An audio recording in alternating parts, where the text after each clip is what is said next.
The name of my poem is Empty. In a house filled with treasures, a meal barely touched slides off a golden plate. Watch it as it tumbles towards the bin's chalk-filled jaws. The bin's contents spill all over the place, creating a waterfall of trash and untouched food. It is an action a million times done, and a million times more. Somewhere across the expanding ocean lives a boy. His face smudged with dirt, his house falling apart. His plate is empty, besides a measly cupful of rice. Each grain so precious, like golden nuggets to a panner, not a single one dropped. It is not enough, yet he is still grateful. But, if you listen carefully, his stomach still growls like an angry wolf. Empty.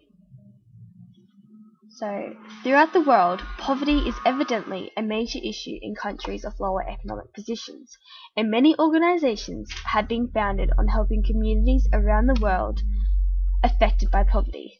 This issue has provided a content for my poem.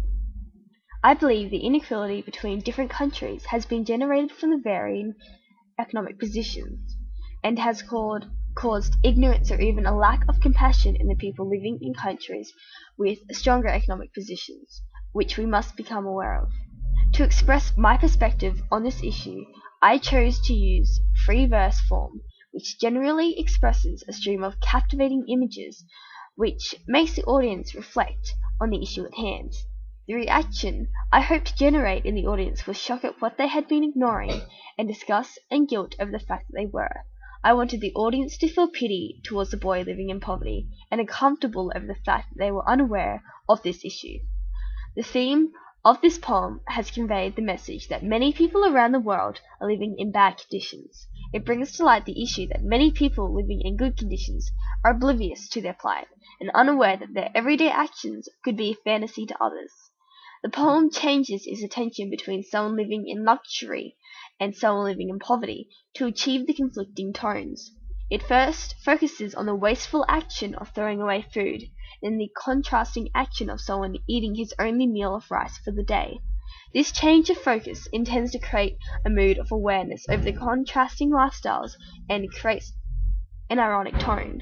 This poem has displayed the two very different extremes, a lifestyle of poverty and a lifestyle of extravagance. This can be seen from the following quotes.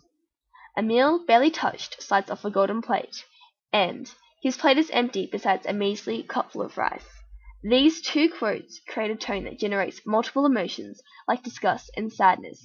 These moods, likely to be felt by the audience, should hopefully prompt the audience to consider the plight of others living in poverty, and whether they are taking anything in their lives for granted. This poem used a variety of poetic techniques, including personalization, similes, and hyperbole. The language of indulgence and effect were also used. Personalization was the device used in the poem to give the bin a human characteristic. In the poem, the bin has chalk-filled jaws. This gave the bin a menacing, hungry appearance, and encouraged the audience to feel appalled at the ever-consuming bin.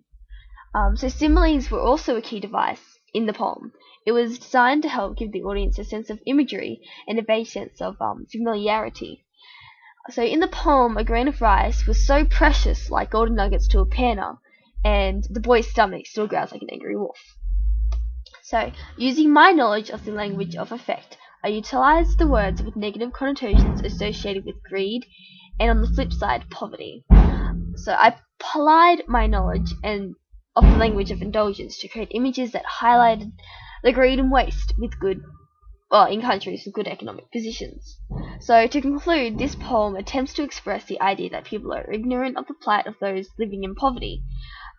It aims to confront the audience in hopes to get them to reflect on their daily actions and whether or not they are ignorant of the trouble of others, and also to raise concern about this issue. So the change of focus creates awareness in the audience, and the audience is encouraged to feel first disgusted and then remorseful. An important key in the poem was the use of personalization and similes to bring awareness and understanding of the division caused by the various economic positions.